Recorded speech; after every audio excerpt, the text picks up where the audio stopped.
ang mayaman at si Lazaro. Aksyon!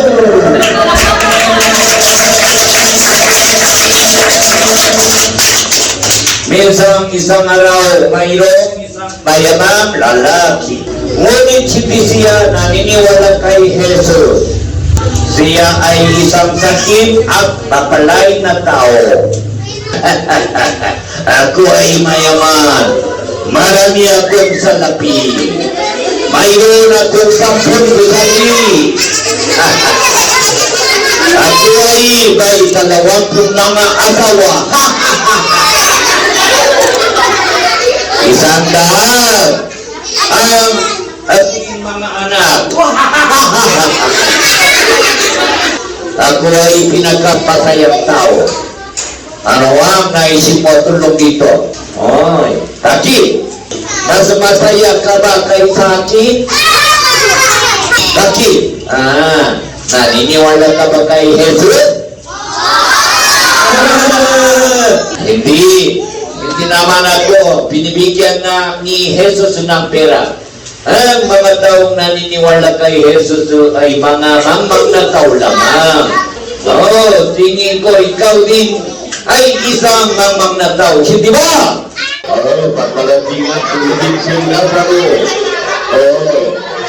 Siya ay marumi at mangmang na kulubi. May sakit pa siya. Napagkaroon niya. Masamang amoy.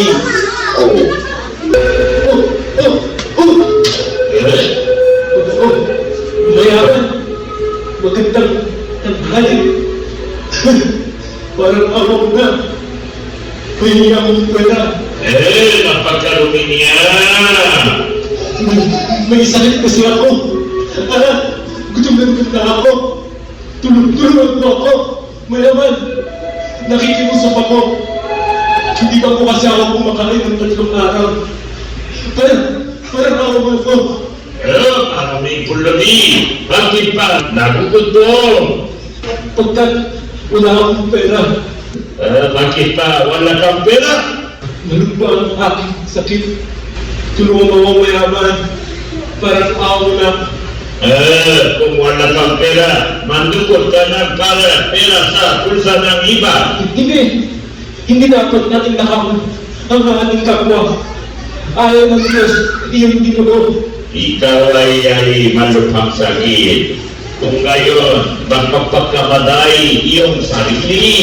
Hindi. Iyon ay masamang kasalanan. Hindi gusto ng Diyos na patayin natin ng ating sarili. Kasalanan! Kung gagawin natin ang bagay na yun, tayo napupunta sa impyerno. Kaluluhan! Huwag kang mag-alala. Walang langit at walang impyerno. Mga bata, di ba walang langit? Wala! Walang langit, walang impyerno. Walang langit. Hindi, walang tulad ng ibang bagay tulad ng langit ang impyerno. Mayaman, kahit ako isang pulubi, meron akong walang hanggang pag-asa. Anong pag-asa? Iyon ay ang pag-asa ng kaharian ng langit. Pupunta ako doon pagkat naniniwala ako kay Hesus Kristo. Siya ay napako sa krus at siya ay dakilang tagapagligtas ko. Mahal ko siya. Di ba po lahat po tayo mahal natin siya?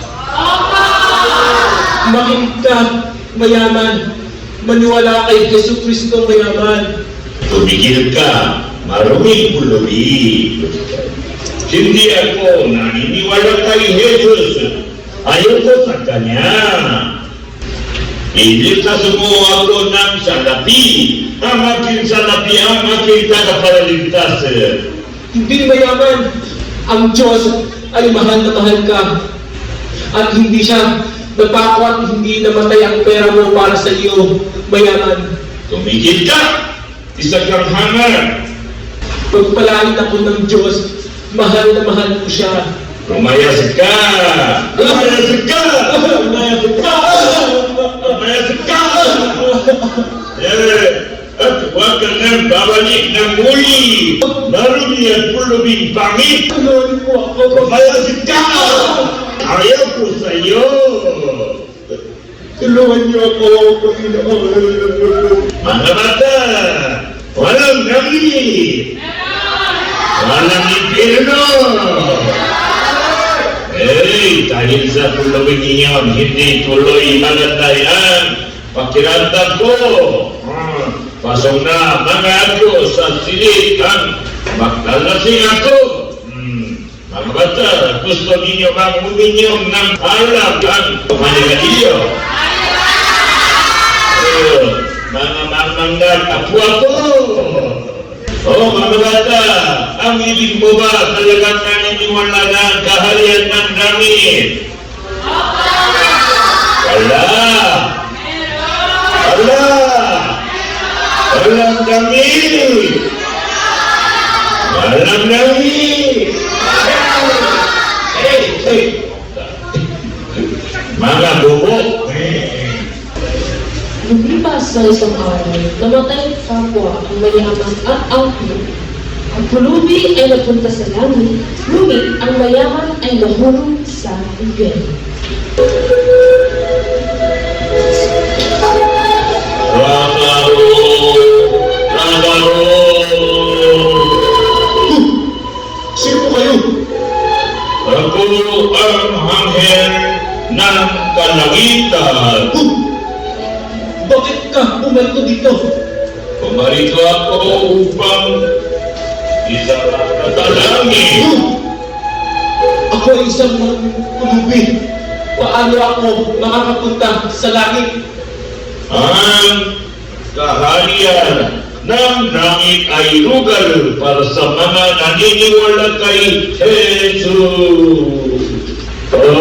Walang pulubi sa kaharian ng langit.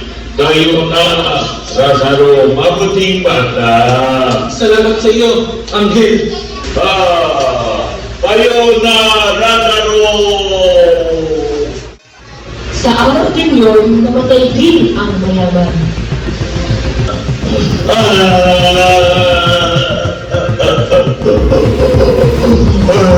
Ay, may sakit. Ngunit walang makapaligtas sa akin. Walang silbi ang mga gamot. Hindi ako maililigtas ng pera. Nagpaparanasan ako ng sakit araw-araw at gabi. Hindi ako nakagamot ng tutulog.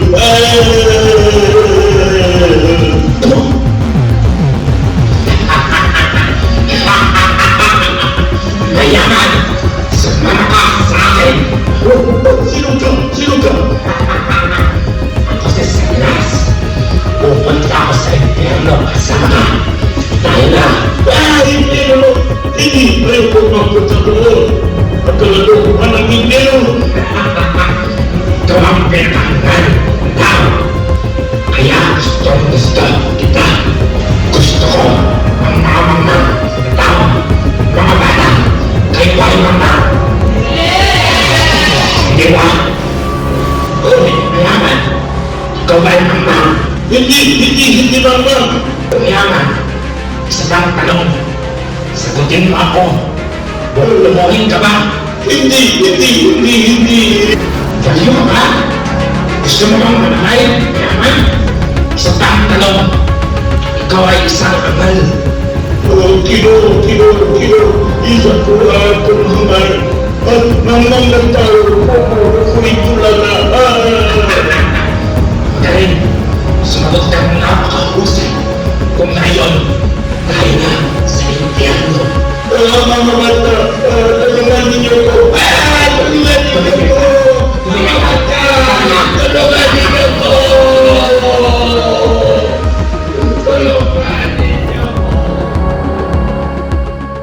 Si Lazaro ay pumasok na sa kaharian ng langit. Ang langit ay isang kahangahangang lugar. Mabuhay! Matagal na ako naghihintay sa iyo dito. Abraham, ikaw ang ninuno ng aming paniniwala. Oo, Lazaro, at pwede kang tumira dito ng walang hanggang kasama ako. Lahat ng bagay dito sa langat ay para sa iyo. Totoo na. Pwede akong tumira dito.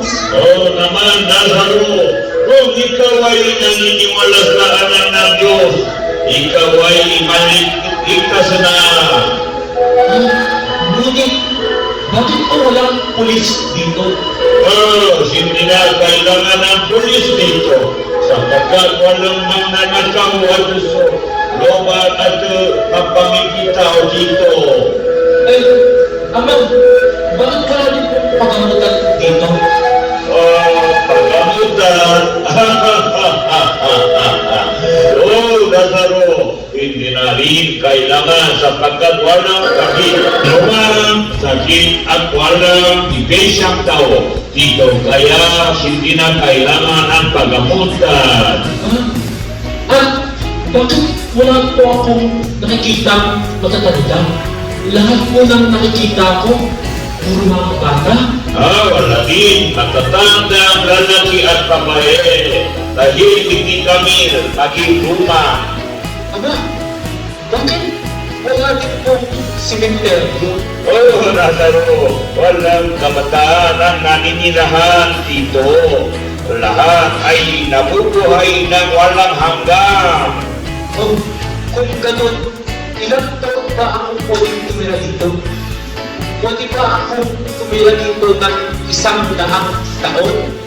Lamang ng 100 taon lamang, mas mahabang panahon. Ha? Ibig yung pong sabihin pagkatapos ng 1,000 taon? 1,000 taon lamang ba? Mas mahabang panahon. Ama, ibig sabihin pwede din ba akong tumira dito ng 1,000,000 taon? Lazaro, mas mahagi. Pero na pwede. Kung tira dito, pwede kang tumira dito ng pagkailan man.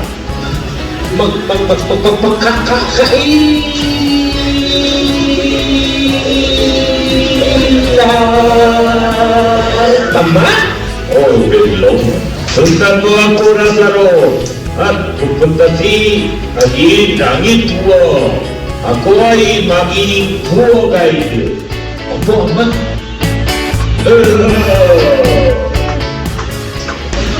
Nung si Lazaro ay nasa langit, ang mayaman ay napunta sa impyerno.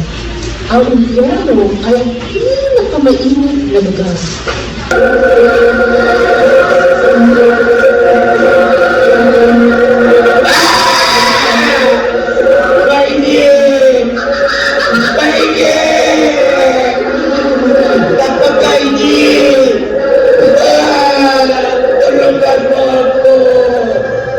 Tulungan mo ako!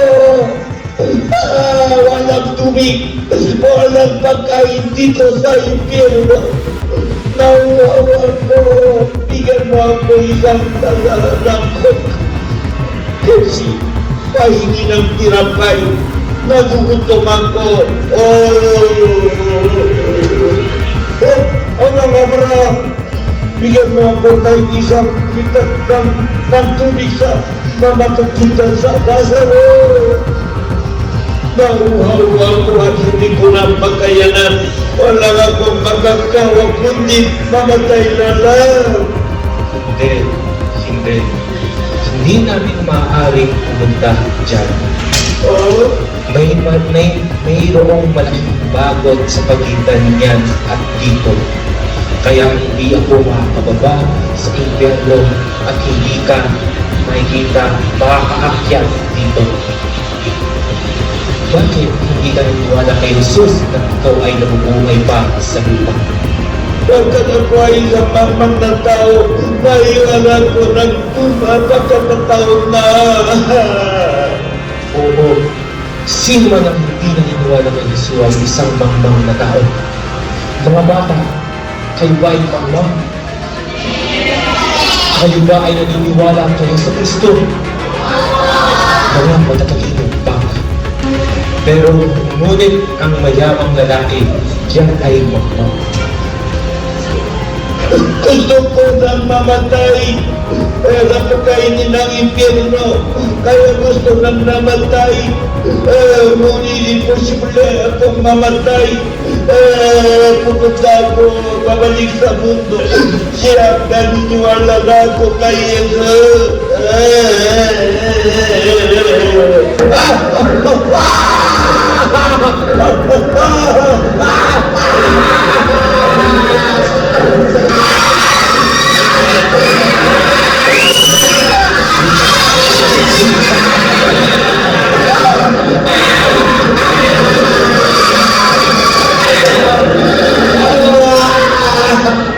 Tulungan niyo ako! Tulungan niyo ako! Ano ba ito? Ayaw ko kayo! Ayaw ka sa akin! Hindi ko humila! Tulungan niyo ako! Mga bata, gusto niyo bang ang langit o ang impyerno? Kung naniniwala ka kay Jesus, ang lahat ng iyong mga kasalanan ay papatawarin at maaari kang pumunta sa langit. Mga bata, kailangan tayong maniwala kay Jesus. Magsimba tayo at magsimba sa linggo. Pagpalain tayo ng may kapal, maraming salamat